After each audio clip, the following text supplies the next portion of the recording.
Landed in Melbourne and Sydney this evening. This exclusive vision from our correspondent travelling on the same flight as those who landed in Melbourne shows some of the women disembarking at the airport. Australian Federal Police are expected to detain some of the women and they also face possible charges. ABC correspondent Bridget Rollison travelled with the women from Qatar and she filed this report from the plane. The long journey home. More than a dozen women and children with links to Islamic State fighters board a flight from Doha and touched down in Sydney and Melbourne. The group set off from the Al Roj refugee camp in northeast Syria almost 2 weeks ago, but were left in limbo in the capital, Damascus. A Syrian government told the ABC the Australian government was behind the delay, needing time to put procedures in place to receive the group. But DFAT has issued a statement saying it had no contact with Syrian officials about the women and children. Among them, grandmother Kausar Abbas, her daughters Zara and Zainab Ahmed, and former health science student Janai Safar. Some of these women will be arrested when they arrive, and others will be subject to further investigation. Many of the women followed their IS fighter partners to Syria and were placed in squalid camps when the Islamic State group collapsed. It was a shocking thing to do, to go and join what is the most repugnant, horrible, ideological, violent terrorist organisation perhaps the world's seen. When we spoke to the women, they were basically full of excitement. They said that they cannot wait to get back to Australia and their kids were really looking forward to being in Australia too. One of them told me the thing she missed the most is lattes and that she couldn't wait to have a coffee in Melbourne on Little Collins Street. When we asked them about how they're feeling about possibly being arrested, they wouldn't talk to us about any of that. There will be questions around what agency they had in going. Now, obviously, the children had no agency at all, and in some ways they are victims of this. This is the third group of ISIS-linked families to return to Australia since its fall. The children, born overseas but Australian citizens, will be asked to undergo community integration programs.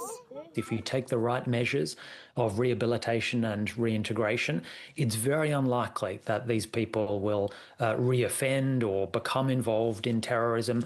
I mean, these are people who have learnt their lesson. Home at last, but for some, freedom still may come at a cost. Bridget Rollison, ABC News. ABC correspondent Bridget Rollison was on the flight from Doha to Melbourne and joins us now. Bridget, so what happened once you landed in Melbourne? Hi Joe, so as this flight touched down from Doha to Melbourne, on board were those 11 women and children linked to Islamic State, as well as their uncle that they were being escorted with.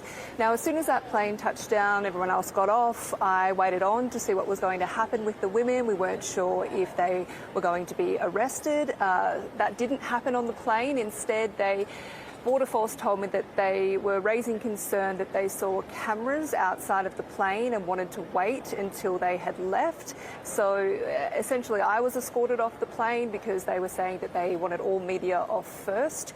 After that happened, I followed them through all of the customs and through Border Patrol, and then I left them at the baggage hall while they were going through immigration. So they have now remained in immigration for about an hour. We're not sure exactly what has happened. We have heard that in Sydney, a woman has been taken to the local police station. Here, we haven't had an update on whether these women will face arrest or what's going to happen next, whether they'll be free to walk out of the arrival halls behind me tonight.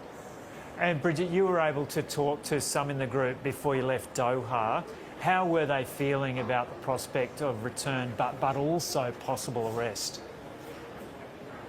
Yeah, I spoke to some of the women as we were waiting at the gate to get on the plane at Doha. Initially, they were quite hostile to see us media there, but then they got quite warm to us and they were quite friendly, and they said that they were actually really hopeful, and I could see the excitement. Some of these women haven't been home in 12 years. They've been stuck in the Syrian refugee camps like Al Roj. They say their children have been born in these camps and they've been born in Syria, and they say that those conditions were just awful and they describe them like hell.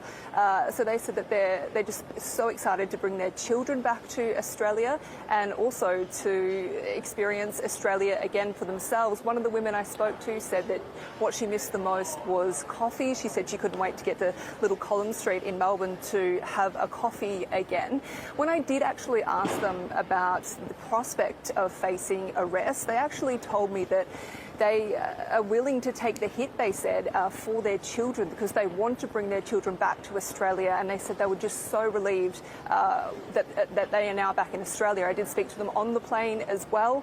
They said that they were really nervous until that plane took off. They weren't sure what was going to happen, and now that they've touched down, I did speak to them again once the plane touched down, and they said they were very relieved. They weren't exactly sure what was going to happen, but the overwhelming feeling of them being here was hope that they could now start a new life.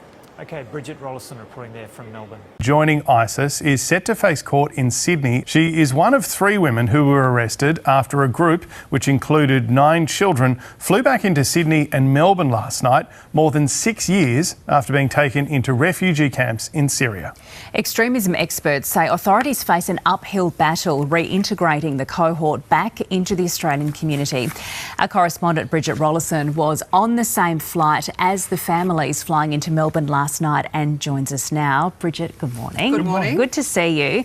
What's the latest with these charges that have been laid? Yeah, it's been a big 24 hours. So I can tell you that 32-year-old Janaya Safar, so she flew into Sydney last night and she's been charged with terror-related offences. So that relates to her entering and remaining in a declared conflict zone in Syria, as well as joining ISIS. And both of those offences are quite serious charges. They carry a maximum jail time of 10 years. So the Australian Federal Police said that she travelled to Syria in 2015 to join her husband, who left Australia to join ISIS, and she's going to face court in Sydney later today.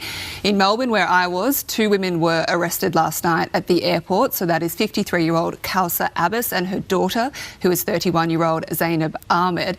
Now, they're expected to be charged with different kind of crimes. They're crimes against humanity, including enslavement. So this relates to allegations of their treatment of a Yazidi slave that this woman claims, and she's been speaking to the ABC about how she was held captive in their home.